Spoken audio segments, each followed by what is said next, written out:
Selamat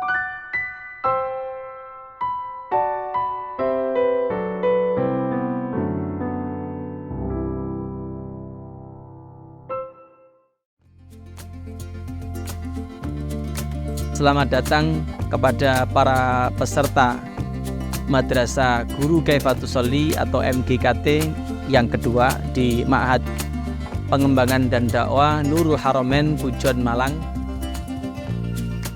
Tujuan diadakannya Madrasah Guru Kaifatus Sholih ini adalah untuk membantu lembaga yang membutuhkan secara mendesak untuk adanya guru-guru sholat yang baik. Nama saya Muhammad Ari Akbar. Kami berasal dari Nusa Tenggara Barat, khususnya Lombok Timur.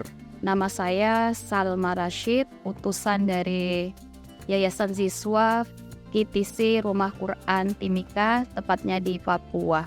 Nama saya Tamrin Hidayat. Saya berasal dari Wonosobo, dari instansi SD Islam Yawalati Semarang. Saya Ovita Aksil Pratiwi. Saya dari TK Al-Irsyad Al-Islamiyah Batu. Saya nanti tanya untuk apa kita datang ke sini, jawabnya gimana? Belajar sholat, Menurut Riwayat hadis, Selu kamar, Ro'aitumuni, usolli, sholat baik, sholat tertib, sadar sholat. الأعلى وبحمده سبحان ربي الأعلى وبحمده رب اغفر لي رب اغفر لي رب اغفر لي. Alasan saya mengikuti kegiatan ini itu berawal dari beberapa bulan yang lalu saya mengikuti studi banding di KTC Al-Madi, Yogyakarta. Di situ saya melihat santri KTC menggunakan metode Kaifatus Sholih. Pemandangan yang sangat bagus ya pada saat itu saya melihat, sehingga itu memotivasi saya, menggerakkan hati saya untuk harus mengikuti pelatihan ini. saya diberitahu oleh pengasuh pondok pesantren saya untuk mengikuti pelatihan ini untuk dikembangkan nanti di Semarang sana untuk belajar SD dan santri yang ada di sana. Visi Kaifatus Sholih itu adalah mempersatukan umat lewat sholat. Sedangkan misinya adalah kita ingin mewujudkan generasi yang mencintai dan dicintai baginda Nabi. Yang kedua adalah membangun sistem manajemen pembelajaran sholat yang berbasis mutu. Kemudian yang ketiga adalah menjadi pusat pengembangan dan dakwah lembaga yang mencetak generasi Islam berkarakter sholat baik, sholat tertib, dan sadar sholat.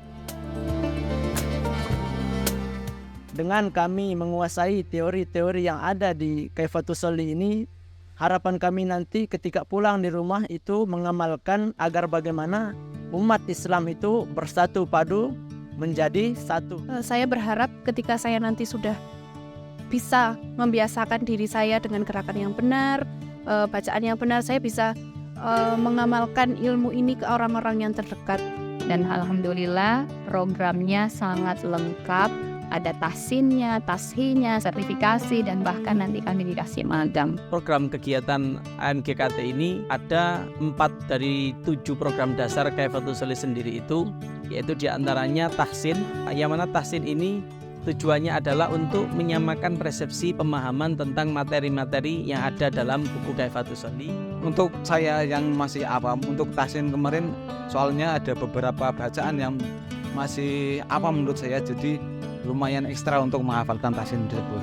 Kemudian yang kedua ada program tashih, yang mana fungsinya adalah untuk menstandarkan atau memastikan bahwa calon guru ini betul-betul sudah menguasai, memahami, dan juga bisa mempraktekkan materi Kaifatus Sholih dengan baik. 1. Mengucap niat hanya sekedar membantu hati untuk mengingat sholat yang dilakukan. 2. Niat dilakukan dalam hati saat permulaan ibadah, maka niat sholat dilakukan saat takbiratul ihram. 4. Niat sholat fardu harus memenuhi 3 hal, yaitu sengaja, niat kefarduan, dan menyebutkan nama sholat.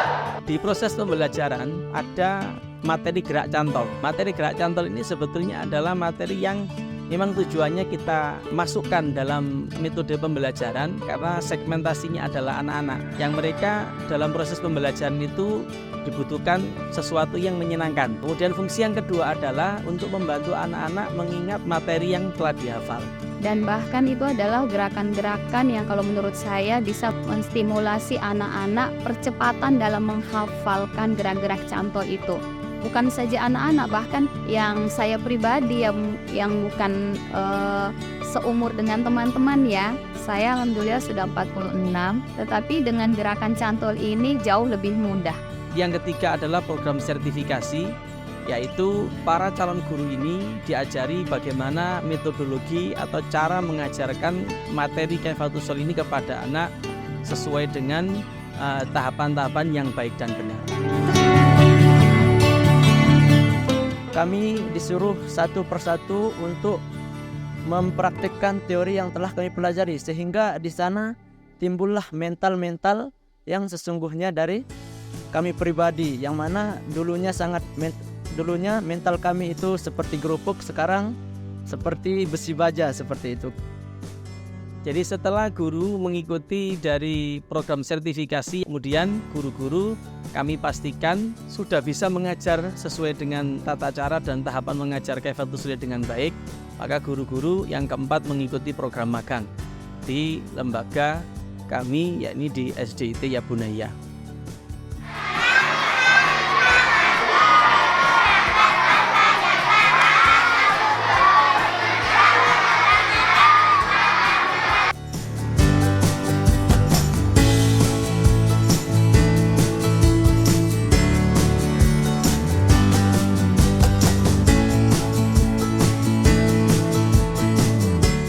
Nah, setelah sampai ke sini banyak yang saya dapatkan. Banyak saudara, banyak teman, banyak guru-guru. Bahkan di sini adalah tempat sumber ilmu yang sangat dekat ya.